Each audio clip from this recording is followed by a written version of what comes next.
வணக்கம். அன்புக்கு பஞ்சமில்லை.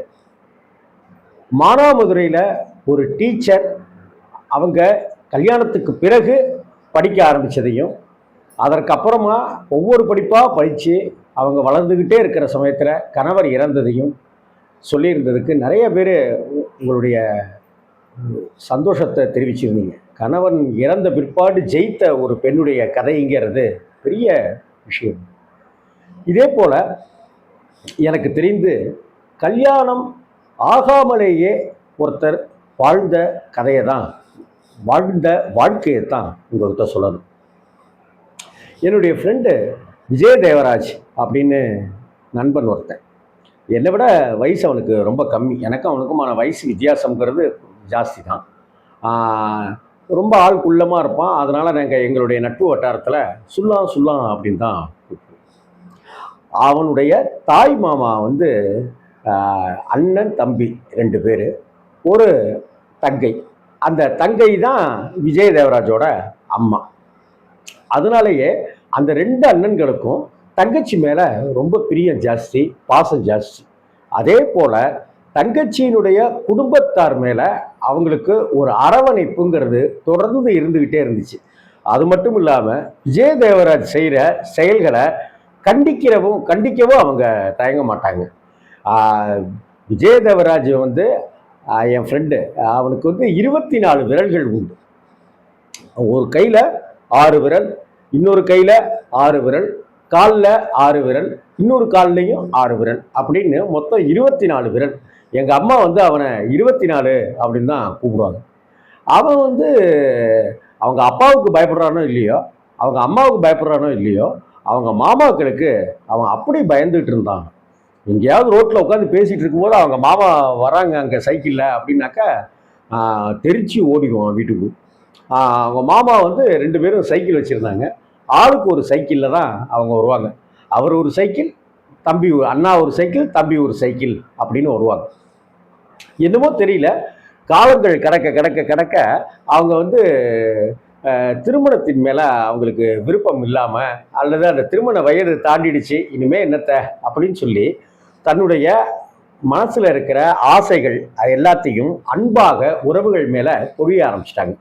2 பேருமே ரயில்வேல வேலை பார்க்குறாங்க. திருச்சி பொன்மலை ரயில்வே ஒர்க் ஷாப்பில் அண்ணனும் வேலை பார்க்குறாரு, தம்பியும் வேலை பார்க்குறாரு. சம்பளத்துக்கு பட வரவுக்கு ஒரு குறைவும் கிடையாது. சொந்த வீடு அப்படின்ட்டுலாம் கூட அவங்களுக்கு ஆனந்தா பேக்கரின்னு மலையடி வாரத்தில், பொன்மலை மலையடி வாரத்துக்கிட்ட இருக்குது, அதுக்கு பின்னாடி வீடு, சொந்த வீடெல்லாம் கூட. அவர் வந்து தன்னுடைய தங்கை, அவருடைய குடும்பத்தார் அவங்களுடைய நலனுக்காகவே அவங்க தங்களுடைய சம்பாத்தியத்தை கொடுத்தாங்க. அவங்க சாயந்தர நேரத்தில் வந்து தங்கச்சியை பார்க்கறது போகிறதுன்னு இருந்தாங்க. தங்கை குடும்பம், தங்கையோட பசங்க, தங்கையோட கணவர் அப்படின்னே அவங்க வாழ்ந்துட்டு இருந்தாங்க. விஜய் தேவராஜோடைய அப்பா வந்து பயங்கரமாக குடிப்பார். குடிச்சாருனாக்கா கண்ணு முன்னு தெரியாமல் சத்தம் போட்டு சண்டையெல்லாம் போட ஆரம்பிச்சுவார். தேவையே இல்லாமல் சண்டை போட ஆரம்பிப்பார். அவர் வீட்டு வாசலில் உட்காந்துருப்பார், தண்ணி அடிச்சுட்டு போதையிலனாக்கா ரோட்டில் யாரும் போயிடக்கூடாது, கூப்பிட்டு வம்படியாக வச்சு சண்டை போடுற ஒரு போதை ஆசம். அதனாலேயே நாங்கள் பயந்துக்கிட்டே அவங்க வீட்டுக்கு போவோம். அப்படி போனாக்கா அவர் போதையில் இருந்தாருனாக்கா நாங்கள் வசமாக மாட்டோம். எங்களை நிற்க வச்சு ஒரு 3/4 மணி நேரம் கண்ணாபுண்ணன்னு திட்டுவார் அவர். அதனாலேயே பார்த்து பதவிசாக தான் அவங்க வீட்டுக்கு நாங்கள் போவோம். ஒருவேளை அங்கே அவங்க வீட்டில் எந்த சத்தமும் இல்லையா என்னன்றதெல்லாம் ஒரு 1/4 மணி நேரம் நின்று பார்த்துட்டு தான் நாங்கள் போவோம். அந்த அண்ணனும் தம்பியுமா இருக்கிற அந்த விஜய் தேவராஜோடைய தாய் மாமாக்கள் வந்து கல்யாணமே வேண்டாம் அப்படிங்கிற முடிவில் இருந்தாங்க. அவங்க சந்தைக்கு ஒன்றா தான் வருவாங்க. அவங்களுக்கு தேவையான சாப்பாடை வந்து அவங்களே சாப்பிட்டுக்குவாங்க. சரி, தங்கச்சி தானே ஒரு 2 கிலோமீட்டர் தூரத்தில் இருக்குது அப்படின்னு தங்கச்சி வீட்டுக்கெலாம் ஒன்றும் வரமாட்டாங்க. தங்கச்சி வீட்டுக்கு வந்தாக்கா ஒரு காஃபியை குடிச்சிட்டு, டீயை குடிச்சிட்டு அப்படி போயிடுவாங்க. சந்தைக்கு வருவாங்க, சர்ச்சுக்கு சேர்ந்து போவாங்க, எங்கேயாவது ஒரு கல்யாண வீட்டில் சேர்ந்து தான் அவங்கள பார்க்க முடியும். இப்படியே சேர்ந்து அண்ணனும் தம்பியுமாக ஒரு நண்பர்கள் மாதிரி இருந்தாங்க அப்படின்னு தான் சொல்லணும். ஒரு கட்டத்தில் ஏகப்பட்ட கடன் சுமைகளுக்கு விஜய் தேவராஜனுடைய குடும்பம் ஆளாடுச்சு. ஏகப்பட்ட கிட்டத்தட்ட அவமானங்களை எல்லாம் விஜய் தேவராஜ் சந்திக்கிறதுக்கு ஏற்பாடு செஞ்சான். அப்படி தான் செய்யணும், சொல்லணும். அவன் அவன் என்ன பண்ணான், சரியான அவனுக்கு ரயில்வேல வேலை கிடைச்சிது. ஆனால் அந்த ரயில்வே வேலைக்கு அவன் சரியாக போகாமல் தண்ணி தண்ணி தண்ணின்னு போதையிலேயே திரிஞ்சான். எங்கேயாவது நான் அப்போ சென்னையில் தான் இருந்தேன். அப்போ அவனை பற்றி என்கிட்ட சொல்லும்போது சொல்லுவாங்க, விஜய் தேவராஜ் என்ன தெரியுறாங்க, என்ன சினிமா செய்கிறாங்க அப்படின்னு. என்ன அப்படின்னு கேட்டாக்கா, ஒயின் ஷாப் வாசலில் நின்றுக்கிட்டு ஒரு 10 ரூபா இருந்தால் கொடுங்க, ஒரு 5 ரூபா இருந்தால் கொடுங்க, குவார்ட்ரு வாங்குறதுக்கு 5 ரூபா குறையுது, குவார்ட்ரு வாங்குறதுக்கு 10 ரூபா குறையுது, அப்படி இப்படின்னு கேட்டு கேட்டு கேட்டு கேட்டு நான் 4 பேர் தர காசை வச்சுக்கிட்டு ஒரு கட்டிங் அடிக்கிறது, ஒரு குவார்ட்ரு அடிக்கிறது, திரும்ப அடிக்கிறது, திரும்ப அடிக்கிறதுன்னு இப்படியே தண்ணி அடிச்சுட்டே மூடிட்டு அவனை ஒரு கட்டத்தில் மாமாவை பார்த்து பயந்தவன் இப்போ அவங்க அப்பா எப்படி போகிற வரவங்கள்ட்டெல்லாம் சண்டை எழுப்பாரோ அது மாதிரி மாமாவை எல்லாத்தையும் அவமானமாகவும் அசிங்கமாகவும் பேச ஆரம்பிச்சிட்டான். இத்தனைக்கும் கல்யாண வயசில் தங்கச்சி இருக்குது அப்படி இப்படிங்கிற மாதிரிலாம் எதை பற்றின ஒரு அக்கறையுமே இல்லாமல் இருந்தான். உடனே அவங்க என்ன பண்ணிட்டாரு, அவங்க மாமா வந்து தீவிரமாக மாப்பிள்ளை தேடுற முயற்சியில் இறங்கி ஒரு பைசா கூட விஜய் தேவராஜோட அப்பாவோ விஜய் தேவராஜோ யாருமே செலவு செய்ய விடாமல், செலவு செய்யறதுக்கும் பணம் இல்லையே, அதான் கடனாக இருக்கே குடிச்சு குடிச்சு, அவங்க வந்து ஜாம் ஜாம்னு அந்த தங்கச்சிக்கு விஜய் தேவராஜோட தங்கச்சிக்கு கல்யாணம் பண்ணிச்சு. அதுக்கு பிறகு விஜய் தேவராஜோடைய அம்மாவுக்கு என்ன பண்ணாங்க, அந்த வீட்டை வந்து எழுதி விற்க முடியாத அளவுக்கு அந்த வீட்டை எழுதி வச்சுட்டாங்க.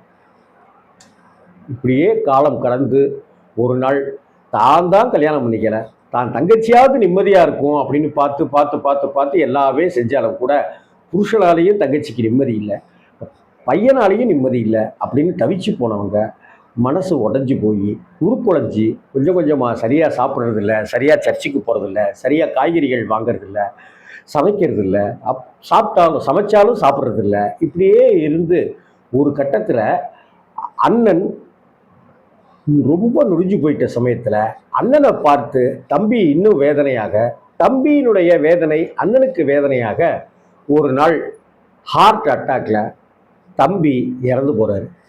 தம்பி இறந்து போன உடனே ஊரே திரண்டு வந்து அஞ்சலி செலுத்துகிறாங்க, தங்கச்சி எல்லாருமே வந்து அஞ்சலி செலுத்துகிறாங்க, எல்லாருமே பண்ணுறாங்க.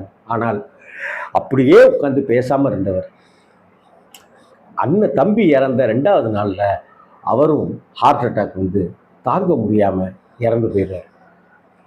இப்படி அண்ணனும் தம்பியுமா அப்படி தங்கைக்காக வாழ்ந்து கிட்டத்தட்ட கல்யாணமே பண்ணிக்காமல் இருக்கிற சொத்துக்களை எல்லாத்தையும் தங்கைக்கு எழுதி வச்சுட்டு, தங்கையோட புருஷனை திருத்தணும் முயற்சி பண்ணோம், நடக்கலை, தங்கையோட பையனை திருத்தணும் அதுவும் நடக்கலை, மரியாதையும் குறையுது. இத்தனை அவமானங்களையும் வேதனைகளையும் தாங்கிக்கிட்டு அவங்க கல்யாணமே பண்ணிக்காமல் ஒரு பக்கம் பக்தி ஒரு பக்கம் பாசம் அப்படின்னு வாழ்ந்தவங்க தம்பி இறந்து போகிறாரு. 2வது நாள் அண்ணனும் இறந்து போகிறாரு. அந்த தங்கைக்கு அந்த சொத்துக்கள் தான் இப்போ உறவுகள் அப்படின்னு ஒரு பெரிய பலமாக இருந்தது.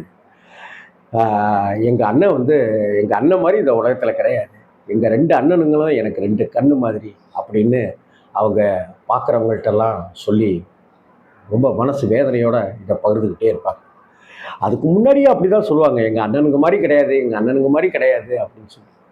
இப்படி அண்ணனுங்க இருக்கிற இந்த உலகம்தான் இங்கே அன்பால் இன்னும் இன்னுமாக இயங்கி கொண்டே இருக்கிறது, இணைந்து கொண்டே இருக்கிறது, வாழ்ந்து கொண்டே இருக்கிறது. அதனால் அப்படியாக ஒரு அண்ணன் கிடைக்கிறதுக்கு நாம் புண்ணியம் செஞ்சுருக்கோம். ஒரு நல்ல கணவன் கிடைக்கல, ஒரு நல்ல பையனாக அந்த விஜய தேவராஜன் இல்லை. ஆனால் அந்த பெண்மணிக்கு விஜய தேவராஜோட அம்மாவுக்கு 2 அண்ணன்களும் அப்பா மாதிரியும் அம்மா மாதிரியும் இருந்து அவங்கள சாகிற வரைக்கும் வாழ்நாள் வரைக்கும் இருந்து அரவணைச்சாங்க, காப்பாற்றினாங்க. செத்த பிற்பாடும் அவங்களுக்கு காசு வர மாதிரி அந்த வீடை அவங்களுக்கு வாழ்க்கைக்கு எழுதி வச்சாங்க. இந்த உலகம் அன்பால் தாங்க இயங்கிட்டு இருக்கு. அன்பு தான் இந்த அடுத்த நிமிஷம் நாம் வாழ்கிறதுக்கான ஆசையை அந்த அன்பு தான் கொடுத்துட்ருக்கு. வணக்கம்.